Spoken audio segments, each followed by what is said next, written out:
paint a little scene with 3 cottages. They're going to be tackled very simply with a fairly dark background behind and a loose foreground. I've turned the paper over because I find it easier to paint a sky like this, starting at the base of the cottage and then coming higher up. I don't know why, it just seems easier to paint around the little structures like the chimneys.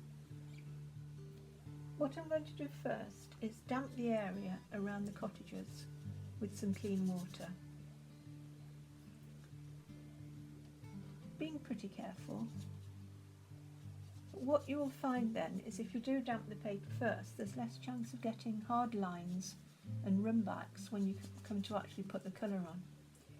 You have to work very quickly when you put the colour on, so if you're a slow worker, I suggest you wet the paper pretty thoroughly, so you give it 1 or 2 applications. So there we are. Obviously when I put the colour around the cottages, it will go into the wet areas and not on the cottages, which are dry. For the colour, I've mixed up some cobalt blue on its own and then some indigo with burnt umber to make a very, very strong mix. It's basically, I've put the cobalt blue on just to ring the changes so that it doesn't become too boring. Just from experience, I know these colours will probably work quite nicely together. I'm putting this cobalt blue on with quite a lot of water to keep this area damp, so you should see it sort of feathering and running. Again, being pretty careful around the cottages. I'm not too bothered about it being perfect. Well, in fact, I don't want it to be perfect because it's a painting. I'm not trying to do everything absolutely perfectly at all. Now, this is the very dark colour that's going on now. You see, it's sitting quite nicely. You have to work quickly so that everything stays wet, and work around your picture as well. I am losing some of that cobalt blue, but it doesn't matter because it's still there and it's showing through. What we're aiming for is a really nice dark sky. I like to put a bit more blue on. If I'm going to put some more blue on there, I need it pretty strong, otherwise it's going to cauliflower. So I'll just put a bit more strong blue on the base there. Sort it out later. Be a bit more careful around these chimneys. If you do lose things like chimneys or a little bit of your roof, which it looks like I've done, you can always rectify that with some gouache. It's better to be a bit experimental, be a bit rash and a bit bold rather than being too careful. Now then, what I'm going to do is turn it the right way. There we are, it's the right way up now. We've got some quite interesting little bits in the sky. I think they look a bit too mechanical, some of these, a bit too oblong, so I'll get rid of that one. And I've gone over the corner of the roof there, which I'm not worried about, we can rectify that later. The sky is pretty okay. I'm fairly happy with the sky. Of course, you've always got to do something else, so I'll put it a little bit darker at the top. I can get away with that because it's also very wet and the paint I'm putting on is very thick. So we'll leave it like that to dry. Next stage, we're going to paint the roofs. I've mixed up some yellow ochre with a little bit of yellow in it for the roofs. I don't want each one to be identical, so I'm going to try and vary it a little bit. And again, you don't want to be too accurate when you're painting these. It's quite nice to leave little bits of white showing through. That's quite a nice colour, but it's a little bit flat, so just try and add a little bit of something else, as I said, to ring the changes a little bit. Maybe this one could be a touch darker. Probably wait until that one had dried, but I don't want to keep you waiting. There we are. Maybe I'll do that one because I lost that a bit. Maybe I'll put some more colour on that one. So those two look a little bit different, don't they? And maybe this end one. Maybe put a bit more brown in there. And maybe this end one again. They're going to be a sort of yellowy brown. What you want to try to do is not to have each roof on each of the houses exactly the same colour, because that would be terribly boring. I actually repaired that little corner there. I just pulled out some of the colour because it was really distracting me. So just with a damp brush I pulled out the corner. There we are, so we've got the 3 roofs painted. I think I'm going to tackle the windows next, and I'm going to do these incredibly simply. It's a little bit contrived, I suppose, but it does look quite effective. What I'm going to do is do a little sort of inverted L shape, like this. It looks a bit odd when you're doing it, but in actual fact it looks quite realistic. You're looking at these cottages from a fair distance, and you're not going to see the curtains, and you're not going to see all the windowsills or anything like that, so don't get too hung up on it. This little technique will work quite nicely. What you can do is you can damp your brush and pull some of the colour down if you want to as well, just a little bit. But you can fuss around with it too much. So they're looking all right. And then the door I'm going to tackle in a similar way. And these are with my strong mixtures of colours that I've used before, but I think the door I shall do it a little bit browner.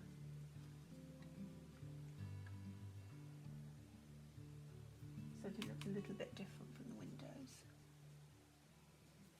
Again, I've made that a little bit too strong, so if you clean off your brush and then wipe it on a tissue, you can pull out some of this if you felt you went a little bit too dark with it, like that, which is looking quite nice. And then I could maybe re-establish the shadow across here.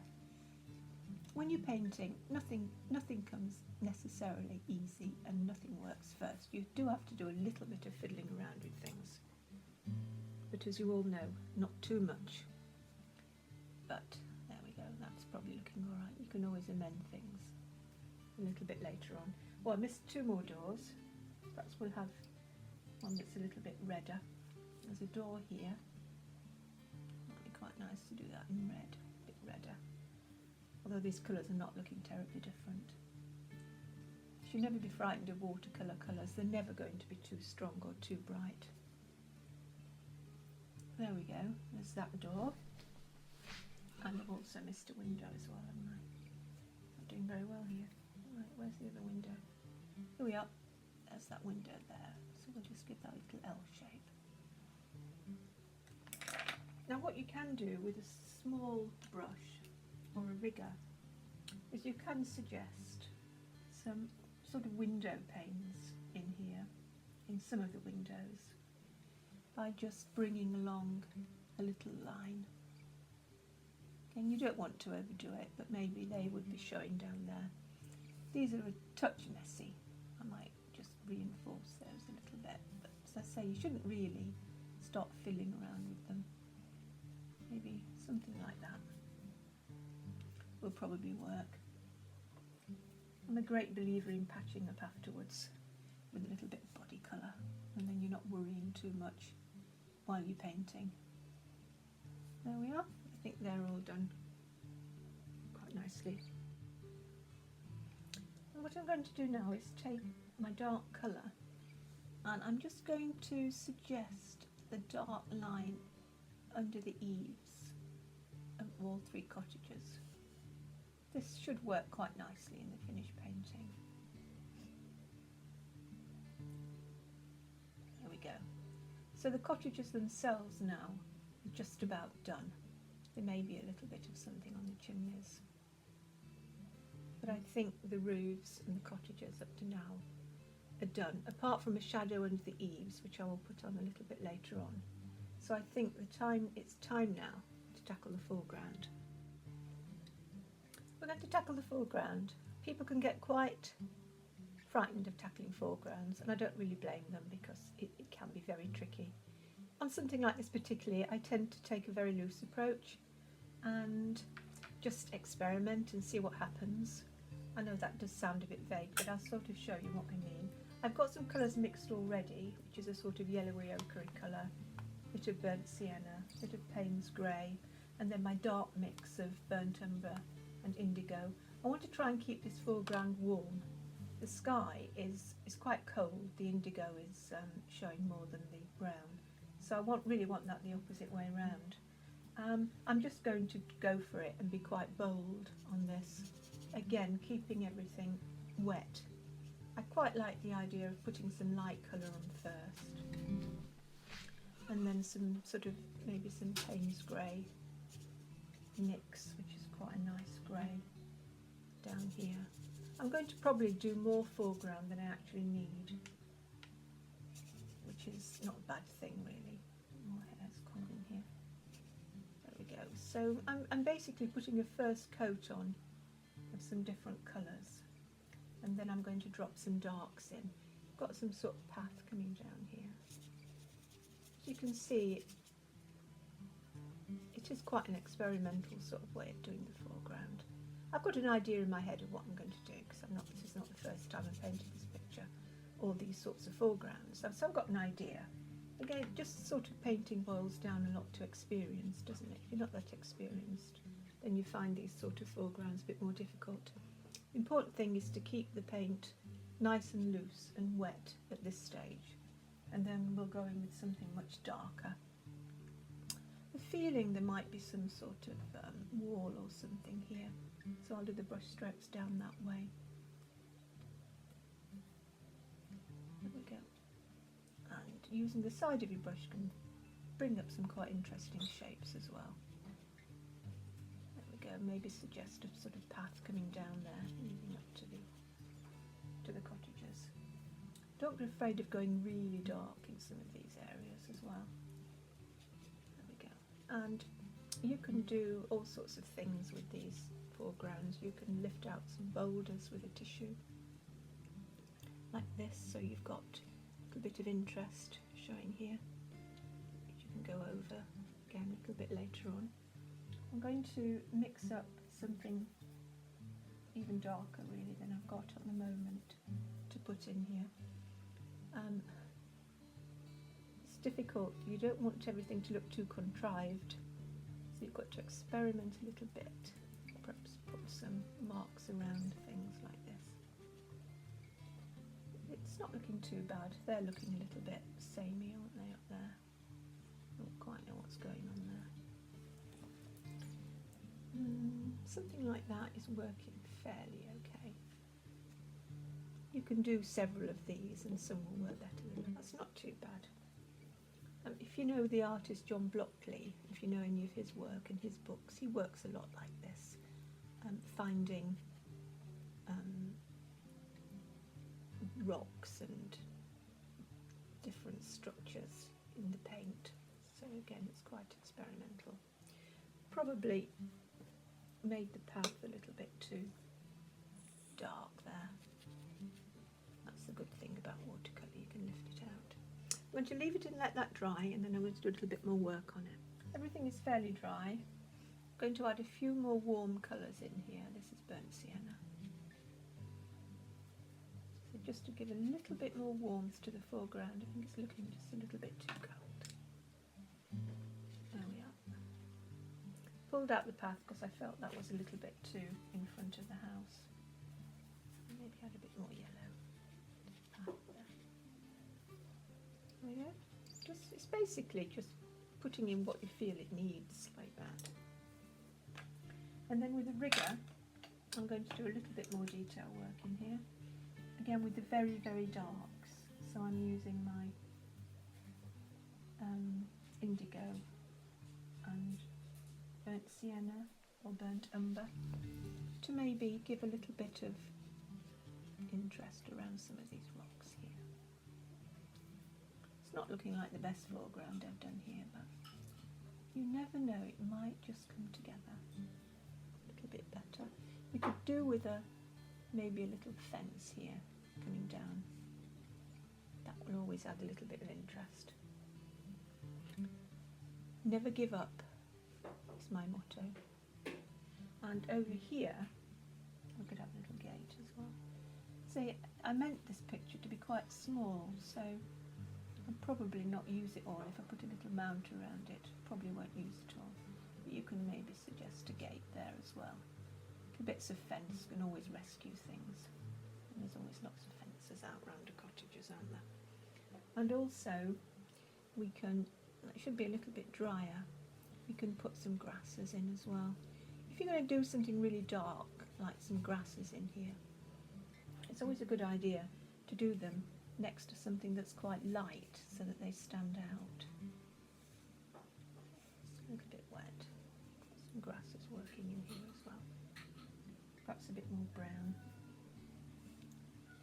You should really have quite a lot of fun doing things like this, but I know people get a bit uptight about making a mess. But making a mess can be good fun. It's not the best one I've done. I don't know why. Some work better than others. Perhaps it's because I'm recording at the same time. So that's what it is.